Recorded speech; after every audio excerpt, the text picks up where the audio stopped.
All right, what's going on, brewers? Welcome to Thirsty Tortoise. We're in the brew house making a video. I think we're going to get 2 videos done today, actually. I've got some bottling to do. I think that's going to be the second video. First video, though, I'm going to take a moment and talk a little bit about carbonation. So, when you get started in home brewing, you end up carbonating with something similar to this, other than your bucket, your bottling bucket, they would call that, with a spout. And you basically fill your bottles. Pretty simple. And then you go and you either add little tabs of sugar, or you can actually measure out with the correct sugar and get a correct measurement and set your carbonation level based on that. It's discouraging, I think, doing it that way. If you've got the ability to force carbonate, we'll talk about that in a second. The reason why I think that this is the most discouraging way is because it takes time. You've got to leave the bottles out so that the yeast can sort of reactivate that sugar and actually create the CO2 within the bottle. If you're anything like me and you get done brewing beer, you get done fermenting your beer, I don't want to wait anymore. I want to get it cold. I want to carbonate it. I want to drink it. So that's really, I think, how we've all started. If you're just getting into home brewing, that's what you're going to read about. That's what you're going to see is fill your bottles with this bottling bucket like this and drop your tab, pre-portioned amount of sugar in the bottle, cap it, and put it away for a little while until it carbonates.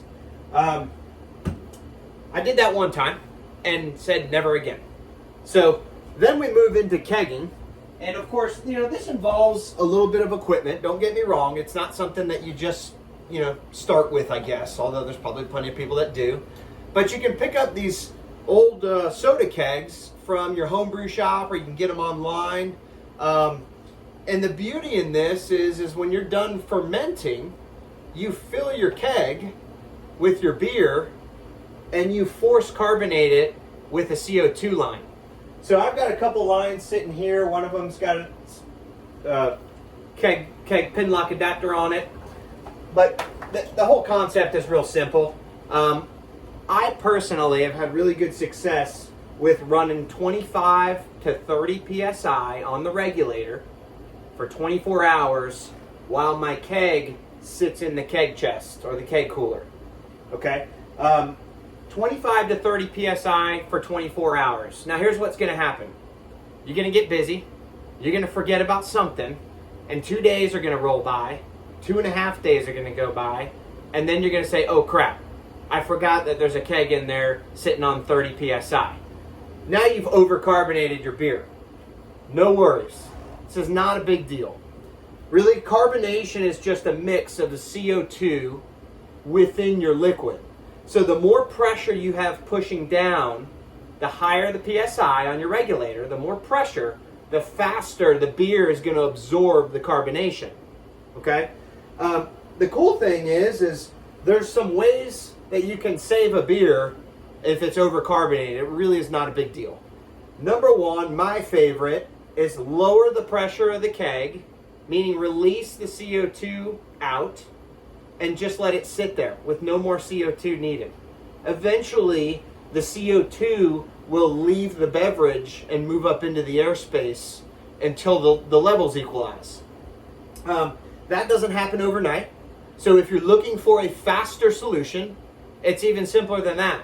You take your keg that's overcarbonated out, you bleed it off, you purge out your CO2, okay? And then you roll it a little bit on the ground. You want to get it sloshing around. When it's sloshing around, what it's doing is that liquid is releasing the CO2. So then you purge again, because now you're going to have CO2 in the airspace. Purge it, roll it around again, roll it around again, purge it, and roll it around again. And basically, you're going to repeat that continually until you get to the desired level of carbonation that you want to be at. Now, you're not necessarily going to know right offhand exactly where you want to be. You're probably going to need to try that a few times, get some of that pressure out, test it, try it again. All right? Go back and forth with that until you get it right where you want it.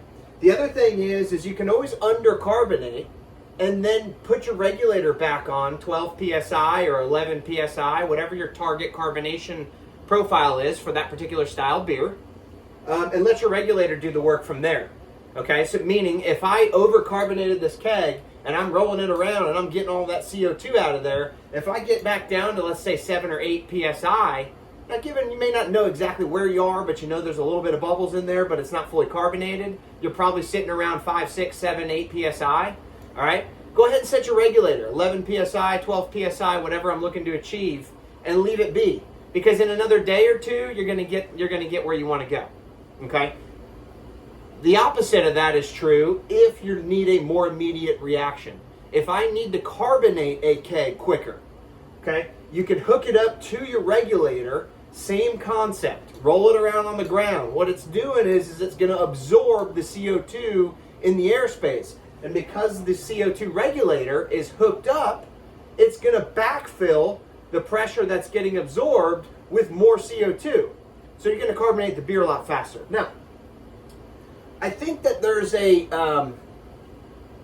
uncomfortable level for some home brewers of doing it that way. I'm one of them. I'd rather not do that if I don't need to, but if I'm in a pinch, I'm absolutely going to do it. Okay? So there is an uneasiness, I think, within the brewing community and the home brewing community about doing that. And I think the reason is because most home brewers don't have the greatest best practices around keeping oxygen out of your keg. If you got oxygen in your keg and you go and start sloshing it around and rolling it around, you're in for a big problem if that's a hoppy beer. All right, you may be able to get away with it with a couple beers, but for the most part, you're going to get off flavors based on the oxygen that's in the keg. I think that's really the biggest reason why you're going to see that a lot of people say don't do that. Okay? And I'll be honest with you. If you don't know, if you're not sure, then don't do it. You don't want to waste a perfectly good keg of beer just because you're trying to rush it, right? But if you are certain, I've got very good best practices around keeping oxygen out of my kegs and out of my beer. And I can say for certainty that there is no oxygen in that keg, then I got no issues. I'll roll the day away. Whatever we got to do to get me to where my end goal is. So I wanted to just take a few moments there, talk a little bit about carbonation levels. Different beers have different levels of carbonation as well. Your darker porters, your stouts, those tend to sit maybe around the 10 psi range, and sometimes it's really up to the preference of where you want the beer. Whereas when I get into my more summer beers, my lighter beers, I like bubbles. I want to be more closer to that 12 psi number. Do your homework on PSI to style for whatever style it is that you're really looking to achieve. The other thing is I'm going to take the camera down and I'm going to show you inside my keg cooler. Let's talk about foam, because there's a direct correlation to carbonation level, temperature, and foam.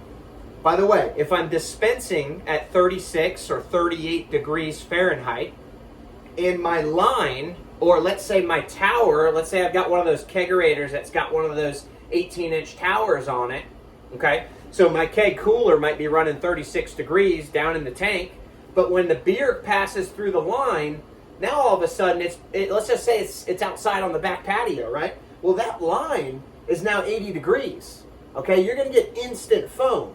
You've probably even seen this sometimes at a pub, for example, or a restaurant, where they pour a beer and for some reason the bartender's got to pour 6 ounces out and dump it because it's all foam, and then they get the good pour. Well, that's because the line that it's traveling through, there's an issue there. It's not cooled properly. Whatever it may be the tower, the tap that it's coming through, whatever it is, you got a temperature differential that's happening. And when you got temperature differential, you're going to have foam.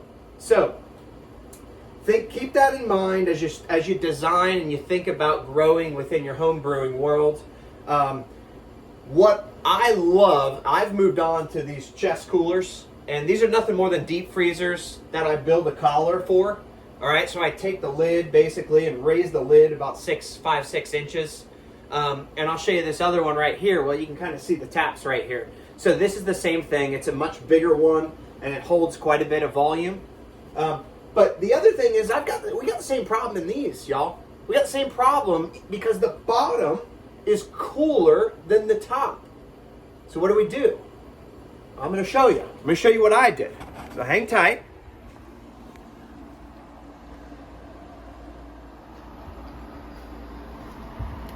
So what I did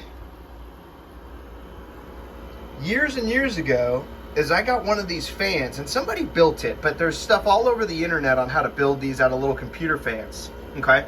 This is a fan that's basically sucking in up top. So the top of my keg, my chest cooler here, okay, it's taking that air and it's shooting it down to the bottom down there. So I'm getting a good circulation of air temperature inside of here, okay? The other beautiful thing about this style setup is that all of my lines are sitting inside of this refrigerator. Okay, so that really minimizes, it really helps to minimize that temperature change and the foam that you're gonna get as a byproduct of temperature. Okay, so just a couple thoughts, couple tips on what works for me. And again, just kind of my best practices.